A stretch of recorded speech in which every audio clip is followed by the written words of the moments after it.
आज मेरे पिताजी श्री अभिनंदन जैन जी की पहली पुण्यतिथि है और इस पुण्यतिथि पर हमने पूरे सरसा शहर में लंगर का प्रोग्राम किया हुआ है और दुकान पर हमने संध्या का भजन संध्या का भी प्रोग्राम रखा हुआ है।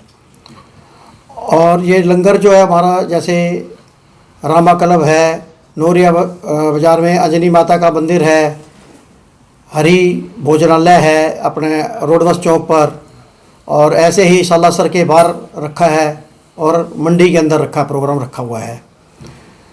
ये बाबूजी की जो पहले पुण्यतिथि, इनको हम भूल नहीं सकते। उनकी याद में ये सारा सिस्टम रखा है ताकि हमारा पूरा परिवार जो आपके सामने बैठा है, पूरा परिवार, मतलब उनकी जो उन्होंने जो हमें मार्गदर्शन किया है, हमें मतलब हर जगह एक हौसला दिया है।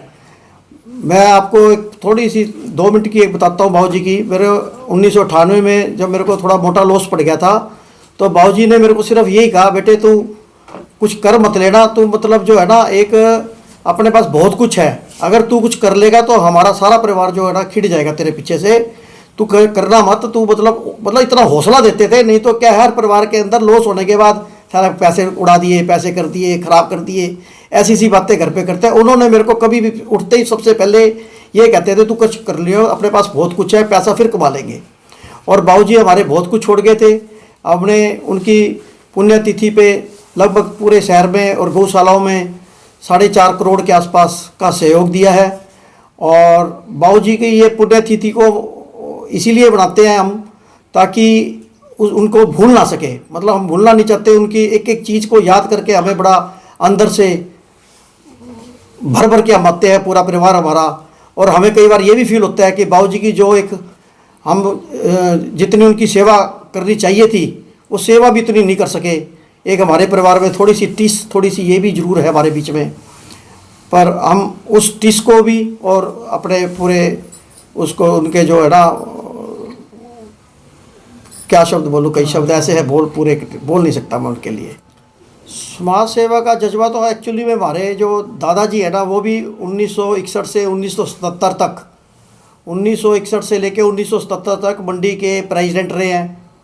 तभी से ही वहाँ से ही वो भी पूरे सेवा नौकरियाँ दिलाते थे। उस टाइम में नौकरियाँ मिल जाती थी कहने पे, आजकल तो बहुत ऑनलाइन सिस्टम, कंप्यूटर सिस्टम बहुत हो गया। पहले बड़ों का एक लिहाज करते थे। बहुत नौकरियाँ लगाई है बाबूजी ने, पुलिस में भी और मार्केट कमेटी में भी, जिसमें भी कह लो आप, क्योंकि उनका पूरा वो एक समाज सेवा ही रहा स्टार्टिंग से ही।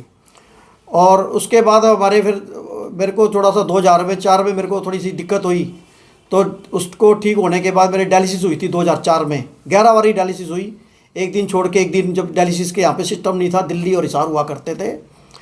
तो मेरे डायलिसिस ठीक होने के बाद मैंने बाबूजी का यही कहा, मैं बाबूजी बस मेरा काम करने का मन नहीं है, मेरा समाज सेवा का थोड़ा सा मन है। तब उन्होंने से बात करके हमने अपने दादाजी के नाम से जयदेव सहदेव जैन चैरिटेबल ट्रस्ट के नाम से हमने एक ट्रस्ट खोली 2004 में। और उसके बाद वहाँ पे छोटे छोटे जैसे भी सिस्टम था हमारा परिवार के हिसाब से या अपनी शक्ति अनुसार। हर पिता का एक सपना होता है अपने बेटे के लिए, तो आपके पिताजी का क्या सपना था आपके लिए? हमारे तो सपना तो उन्होंने हमेशा, मैं बताया ना, हौसला देते थे। कई बार तकलीफ भी आ जाती थी, बेटे तकलीफ तो तेरे को सहन करनी पड़ेगी, मैं तेरा क्या कर सकता हूँ, मतलब तूने अपने आप को जो तेरे ऊपर जो तकलीफ़ है वो तूने सहन करनी है, तूने कैसे सहन करनी है वो तू देख। मतलब हर जगह। अच्छा, कई बार गलती हो जाती थी, ये नहीं कि लड़ना था, वो ये कहते थे काम करेगा तो भाई गलती भी होगी, इसमें कोई ये वो नहीं अभी तू तेरे से ये गलती होगी। मतलब हर चीज़ के अंदर नेगेटिव कभी भी नहीं सोचती, उनकी पॉजिटिव ही सोच रही है। मतलब नहीं तो आदमी गलती कर ले, साला सोच के देख के नहीं चल सकता, ये है वो है। वो कहते अरे काम करे भाई, नहीं तो ठीक है घर पे बैठ जा, तेरे गलती नहीं होगी। मतलब वो मैं कहता था बाबूजी गलती होगी, बोले कोई बात नहीं, अगर तेरे तू काम करेगा तो ही गलती होगी ना, कोई बंदा काम करेगा तभी गलती होगी। ये नहीं है कि कोई अगर तेरे गलती नहीं करनी तो ठीक है घर बैठा रहे, तेरे कोई गलती नहीं होगी, तेरी बात नहीं है। मतलब हर जगह बाबूजी ने बड़े अच्छा हमें स्टैंड किया है। और बाबूजी भी यही चाहते हैं भी आप जो है ना, मतलब परिवार का और का पूरा सिस्टम से मिल के और के चलो आप। और कभी भी मतलब उन्होंने अपनी तरफ से पीछे से कुछ छोटा नहीं है पूरा। उन्होंने भी पहले सरकारी वकील के अंदर पुलिस की वर्दी पहनते थे, उस टाइम में भी बाबूजी की पूरी PSI के हिसाब से वो होते थे। और उनके अंडर जितने भी जो है ना SP 3-4 जने, तोमर SP और 3-4 हैं, वो मतलब इंस्पेक्टर थे, प्रमोशन हो के वो SP बन के आए हैं यहाँ पे। जो बाबूजी के जब 65 के आसपास जब PSI थे, सरकारी वकील जिसको कहते हैं, तो उनकी जब उस टाइम में पुलिस की वर्दी होती थी तब भी बाबूजी ने खूब सेवा करी है लोगों की। और जैसे शहर का कोई चला गया, मेरे को एक कहानी बाबूजी की ध्यान है, नंद लाल गलेरी वाले हुआ करते थे, बड़े सेठ जो के कहलाते थे यहाँ पे, उनसे कोई कार के नीचे कोई बच्चा आ गया था और वो पूरा हो गया था, तो उनको वो अंदर जाके वो ये कहते थे, अगर मैं कोर्ट में गया, उस टाइम की बात है 65 के आसपास की, तो बोले मैं कोर्ट में गया तो मेरी बेइज्जती इंसल्ट करूँगा। मतलब जो बड़े पुराने टाइप के जो लाले थे या ख़ानदानी टाइप के थे, वो थोड़ा सा हर चीज़ से डरते थे, भाई हमें जो है ना ये दाग लग गया, तो इतना बड़ा दाग लग गया। तो उन्होंने फिर बाबूजी से अप्रोच करवाई, हमारे दादाजी से, भाई तेरा लड़का लगा हुआ है यार, मेरे को कोर्ट में ना जाने दे। तो फिर क्योंकि उस टाइम में थोड़ा सा सरकारी का भी थोड़ा सिस्टम था, तो बाबूजी ने रजिस्टर दे के कोर्ट से बंदा भेज के उनके कार में बैठ के साइन करवा के भिजवाया। मतलब तो कहने का मतलब ये था कि बाबूजी ने भी समाज सेवा के काम में लगे रहे थे। हमारा पूरा परिवार समाज सेवा के हिसाब से लगा रहता है। शाम को भजन संध्या का कह रहे हैं, वो उसका समय क्या रहेगा? शाम का संध्या का टाइम हमने मतलब जो है ना वो कैंसिल कर दिया थोड़ा सा ना, मतलब हमने भोजन का ही सिस्टम करके अब जो भजन संध्या जो इस टाइम जो हम कर रहे हैं, अभी हमारा चल रहा है भजन संध्या दुकान के बाहर, उसी संध्या के बाद खाना है। खाना के बाद तो कोई थोड़ा बहुत कई हमारे जैसे कई जगह जैसे चल रहा है उसको देखेंगे कोई कमी ना हो, और बाद में कोई बार गरीब या कोई ज़रूरतमंद आएगा उसके हिसाब से जो भी हमारा सिस्टम बनेगा परिवार से वो हम करेंगे और आगे भी करते रहेंगे। आपके पिताजी से जुड़े हुए मित्र कोई उनसे कभी मिलना रहता है जी? हाँ, उनकी तो पुरानी यादें हैं। एक तो धानु का है, दिल्ली रिटायर्ड जज है, और गणेशी लाल जी जो हमारे राज्यपाल महिपाल जी है वो उड़ीसा, वो हमारे इकट्ठे ही पड़े हुए हैं। और जब वो MLA थे तो बाबूजी और वो कई जगह बाहर घूमने भी, शिमला और वगैरह वगैरह मदर के साथ और पूरा परिवार के साथ घूमते हुए वो मिलते रहते हैं सारे। और जब भी गणेशी लाल जी मिलते हैं तो याद करते हैं बाबूजी को, और भाई मेरे क्लास फेलो बहुत बढ़िया क्लास फेलो थे।